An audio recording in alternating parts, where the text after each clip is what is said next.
Now we're at the DEA field office with my man Hank making moves. Dude's hitting up his crew for some cash, something to throw in for Walt's surgery fund. But it ain't all about the money. He's briefing the team on Combo's murder. Hank, always straight talking, questions how some dipshit wannabe banger with zero rep is pushing top tier product. He's connecting the dots, saying blue sky is vanishing in New Mexico, but popping up all over the Southwest. Hank's sticking to his guns, saying Heisenberg's still out there, probably chilling somewhere in Albuquerque. And this is the point when he says that blue sky is disappearing from the streets. It made me think, like, okay, how long has it been gone in order for him to start feeling like it's disappearing, or like the supply is low, or that they're not selling in New Mexico anymore and only selling around? So I went to the timeline, and the one I used was the one from the Breaking Bad like fan wiki, It's which like the is official one. It's the the best one official you're gonna one. It's get. like, yeah, for sure. And so I found some things about the timeline from episode 10 to the season finale that I was not expecting. So I'd like to go over it. So starting in episode 10, episode 10 ends on December 18th. We know that Jesse moves in to his current apartment on November 18th. And Over ends on December 18th. Over is the episode where Walt is through with the game. His cancer's in remission. He's like, we'll move this last 38 pounds of meth and then I'm out. It's also the episode where Jesse and Jane go through it. Jesse tries to introduce himself to Donald, and Jane kind of shuts it down, and then they have that big fight. Walt goes all handyman Walt, and by the end of the episode, Walt decides that he's Heisenberg again. Yeah. He sees that other stupid tweaker trying to buy stuff, and it infuriates him. Yeah. That day is December 18th. But Mandala, the second, or episode 11, picks up on February 4th. So, yeah. So, December 18th to February 4th. That's like 2.5 months. Yeah, it's like 2.5 months. Why do they do that? I don't know. I swear, I've gone all of my watches of Breaking Bad. I've gone years thinking that like these next couple of episodes were over the span. Yeah, of, like back to back to back. Yeah, back to back. And when you think about, because Over is the episode where Jane relapses, and we talked about all the times that we see Jesse use heroin, and that we only see it happen 3 times. We see the first time where he floats up, that scene, pivotal scene. Him sleeping, Jane dying. Yeah. But fuck, they were probably doing heroin every single day that like 2-month span. Yeah. This relapse is like... It's honestly a miracle that they didn't die yet. Which actually also brings into question, because when, Donald busts in on Jane, and that is episode 12 or 11, Mandala. It's the same episode where she overdoses, so it would be 12. 12. But Donald says... 18 months. You have been clean for 18 months, Jane. Why? Why do you do it? But technically it would have been 20. She should have like a 20-month coin at this point. Probably hasn't been going to rehab. Can't get the coin if you're not going.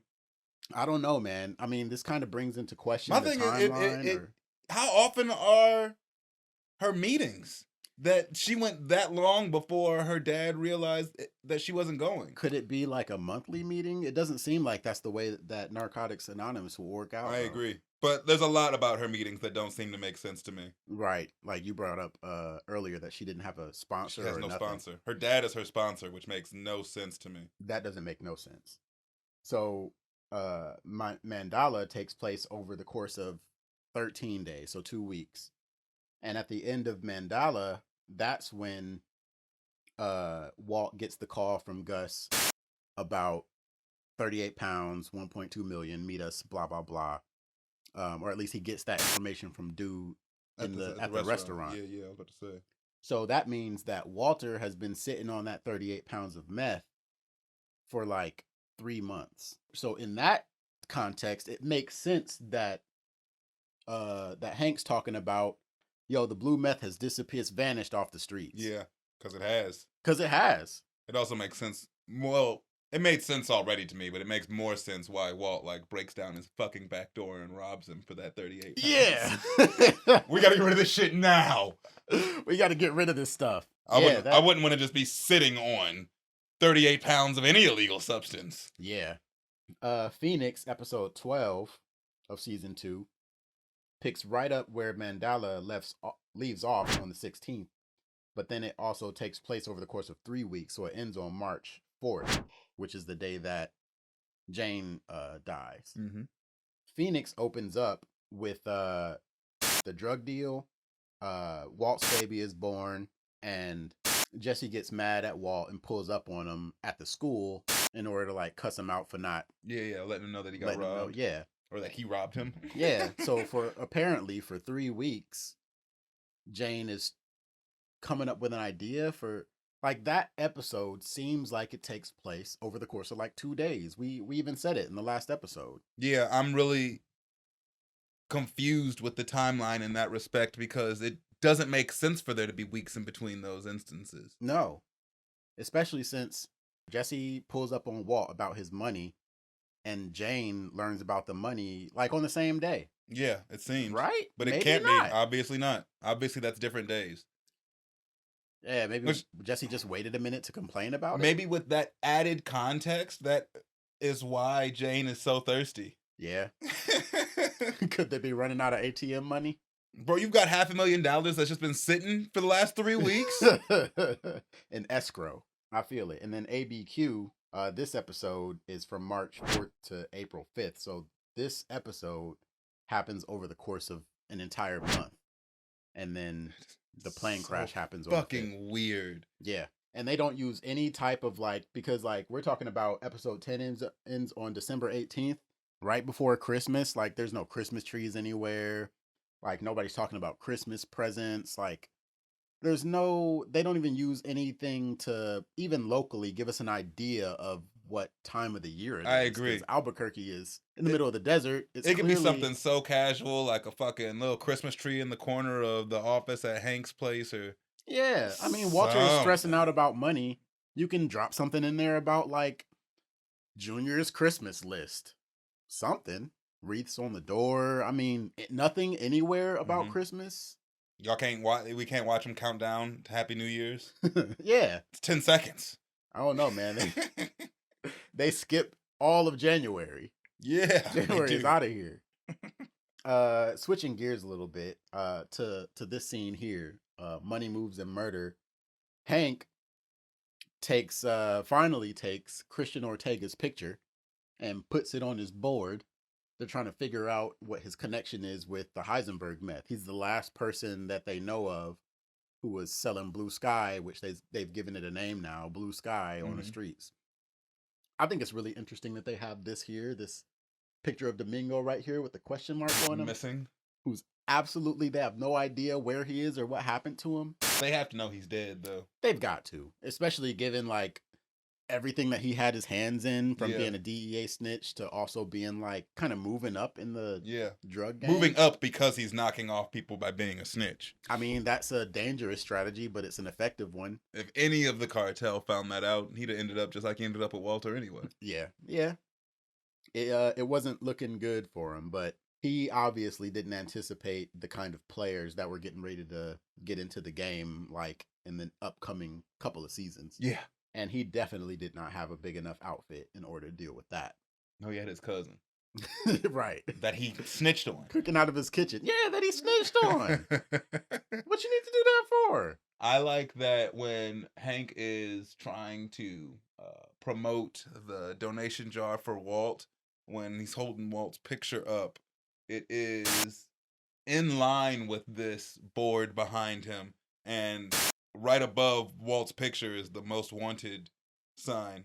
It's interesting symbolism. You brought up previously how when Hank is holding up Tuco's teeth, they're like over Walt's mouth, like it would be right where it would be like he was wearing the grill. Yeah. It's like they keep throwing subliminal signs right in front of Hank to tell him who it is. He keeps getting these signs until he's like sitting on the toilet reading. Bro, it's not even all subliminal. Like it's like that scene you were talking about when Hank's helping Walter lift the bags of cash into his car, and he's like, yeah, what do you got in this bag? And Walt's like, $500,000 in cash. no, man, this stuff is right in your face. Like, if you just pay attention, Heisenberg is right there. That's probably why it becomes such a vendetta for Hank in the end. Albeit, you know, like the twins tried to kill Hank and that was Walt's fault. All of this crazy shit is Walt's fault, and sure, you probably want to catch him for that. But also the fact that Heisenberg has been smiling in your face the last year. Yeah. No, this is personal. Yeah. This is absolutely personal now. Hell no. No, bro. No, absolutely. But I don't think that, like, the whole Combo murder and Combo having blue sky on him, I don't know if that actually brings Hank any closer to learning who Heisenberg is. Nope. I mean, he obviously doesn't believe that they actually caught Heisenberg when they got Jimmy whatever the hell to... I feel like it would be just doing some due diligence, though. Who are the people that Combo hangs out with?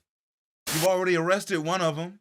You've already interrogated two of them. Yeah. Like, they've sat and had a conversation with Jesse Pinkman. They've sat and had a conversation with Badger. Those are two of Combo's best friends. Like, it's weird that dots aren't But how connected. would you find out that that's Combo's best friend other than asking Combo? Bro, You know what I'm you saying? got Like- Combo's cell phone. Yo, man, I'm Skinny Pete. The last person he calls is Pete. That's just regular police work. Yeah, it's just regular police work. Who's the last person he called? Oh, let's go talk to them. Who are the people he hangs out with? Oh, these two motherfuckers we've already arrested for this. Especially given that Pete has a record. He's on probation. Like, Pete got out the game when he, like, I feel like that gives more, like, credence to Pete wanting to just, like, leave the game. Like, no, I'm out. Like, I'm done. I'm on probation. But it seems like, yeah, if they were able to get the meth off of Combo, then they should have his cell phone. Like, why? The last person he called is a motherfucker that's on probation. You're gonna tell us what you know, or you're going back to prison, motherfucker. Yeah. Did you know he was in the same cell block with Tuco Salamanca? Like, the pieces are all coming They're together all just coming like that. together. Come on, Hank, man, what the hell? Is Hank really a good cop? Because, like, he has, like, these detective moments in season 1 and, like, the beginning of season 2, where it's like, all right, this dude is actually, like, really smart. He can connect the dots in a way, and then he's got his action scenes in season 2, season 3, like, all for the rest of the series. But when it comes to stuff like this, is this bad writing, or is Hank a bad cop? I'm not willing to say either until we've watched season 3, episode 1.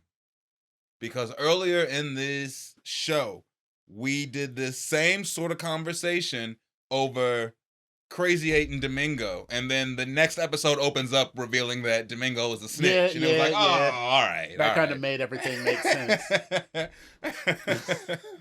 That's a good point. Because for all we know, I can't remember. Maybe Gus's henchman took Combo's cell phone or something. Maybe there's a reason why he didn't run the numbers in Combo's cell phone. Maybe he did, and we just haven't gotten those details yet. Yeah, that's true. From what we know right now, though, yeah, it makes zero sense that he wouldn't just run the numbers in the cell phone. See, the last person he called was Skinny Pete. Skinny Pete is on probation and was in a cell block with Tuco Salamanca. Skinny Pete is friends with Badger and Jesse Pinkman, two people we've already arrested for this. And we seized money from Jesse Pinkman. Jesse Pinkman's car was at Tuco Salamanca's shack. It's right there. It's right there.